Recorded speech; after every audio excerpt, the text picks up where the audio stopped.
Hi everyone, I'm Melissa Silva and I'm here in Suffield at a Harris Walz rally. And today I'm here with Cindy Mangini, who's running for the 7th Senate District here in Suffield. Hi Cindy, how are you? How are you doing? Thank you.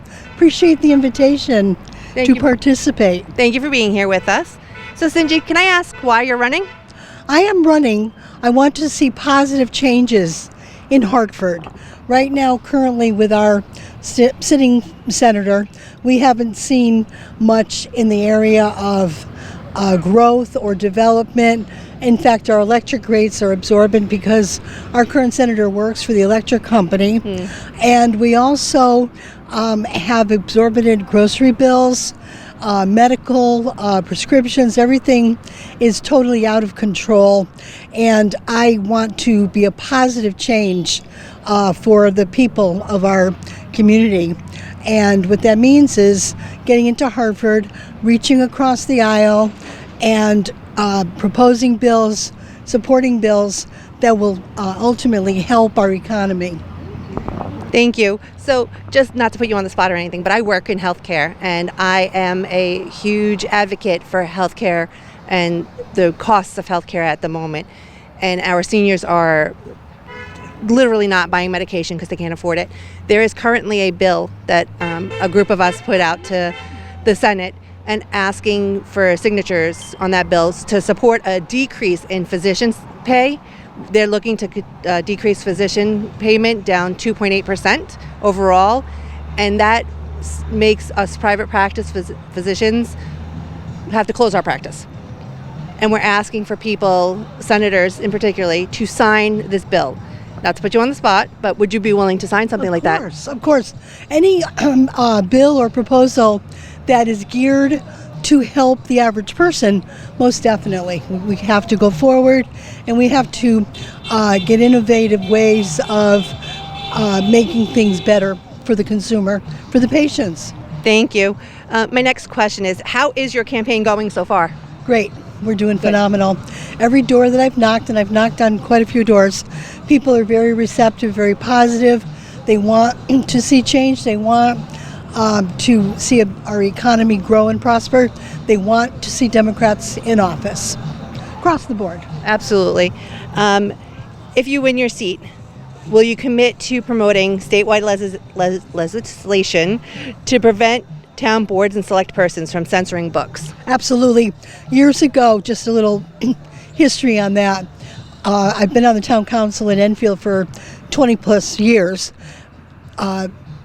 Somewhere in those 20 years, we had a situation where Michael Moore book was proposed to be banned from our central library, and every member of the town council voted in favor of censorship, and I voted against it because that's a constitutional violation. Absolutely. And our library director at the time was directed to not allow for that book to be brought forward.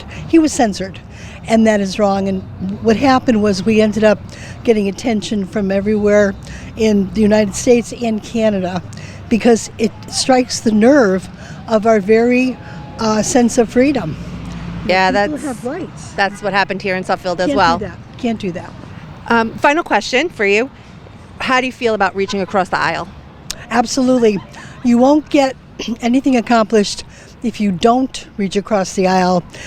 You need to work in a bipartisan fashion.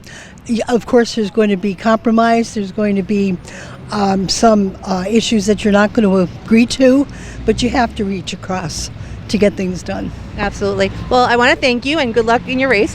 Hoping for a win in a couple of weeks. Oh, yes, a couple weeks. Yep. Well, thank you so much, Cindy. Democrats across the board. Democrats across the board.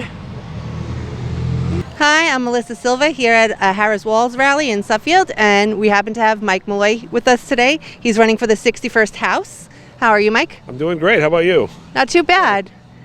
So, Mike, can I ask why are you running?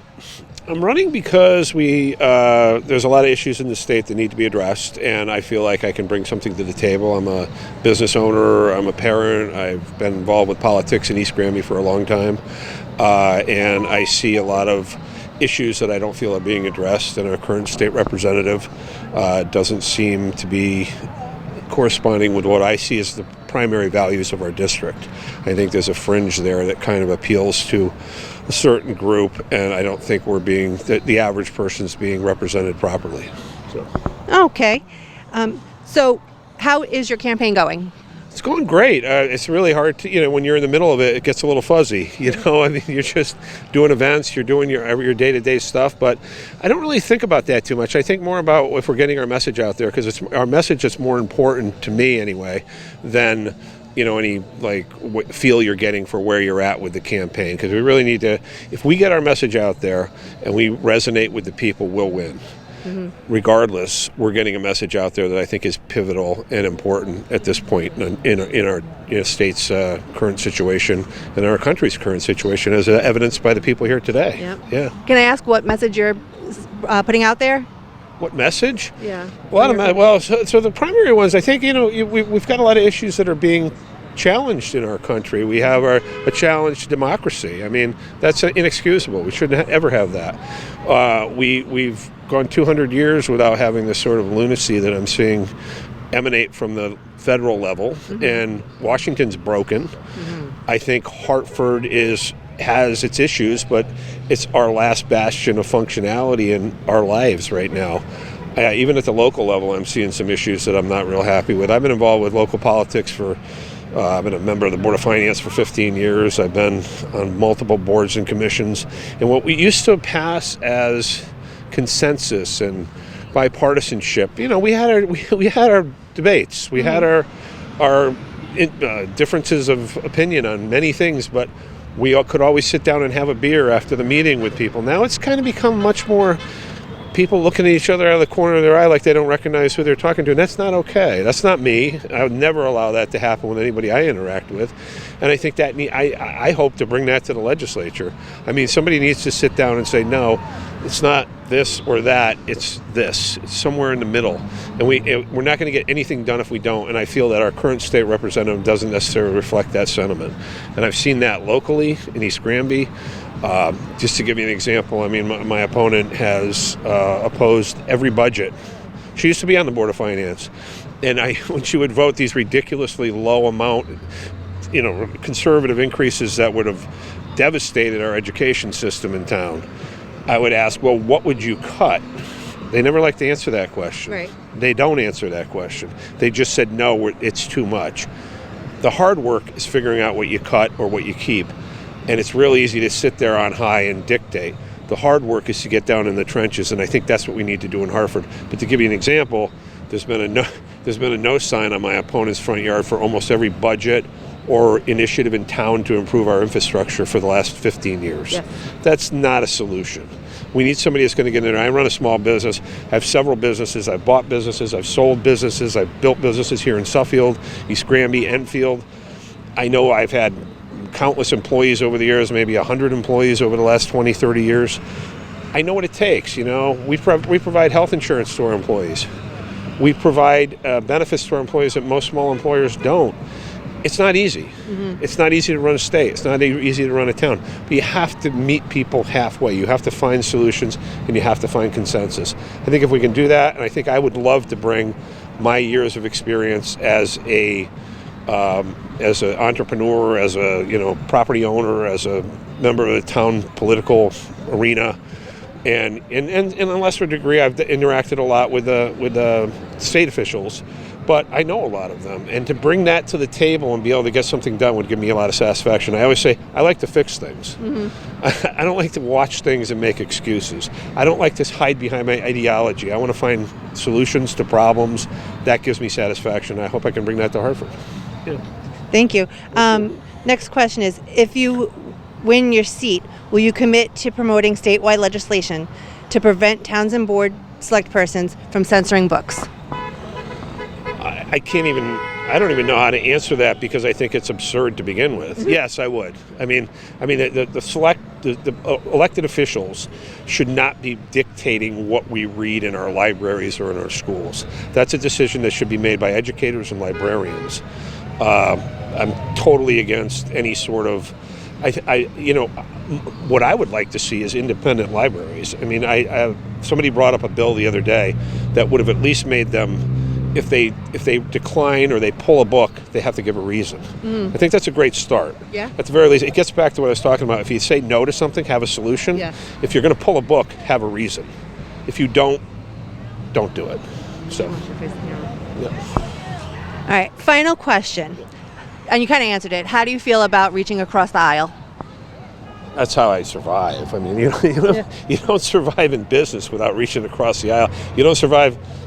My son is in Yukon now, but you don't raise kids without reaching across the aisle. You have to find consensus, and you certainly don't survive in politics, or you make no progress in politics. It becomes a battle of wills, a battle of majorities. Every great plan that we've passed in East Granby, or I've seen passed at the state level, has involved consensus. I think you start there. You have to have your values. You have to have your issues that you will not give in on. But those are usually very personal things. They're not getting things accomplished for the state or for the district. Absolutely. I totally in agreement with bipartisanship. Well, thank you for talking with me. you. It was nice meeting you. Okay. And I hope you win. Have a great day. You too. Thank you. Hi, I'm here with Ann Franzik, one of the rally goers.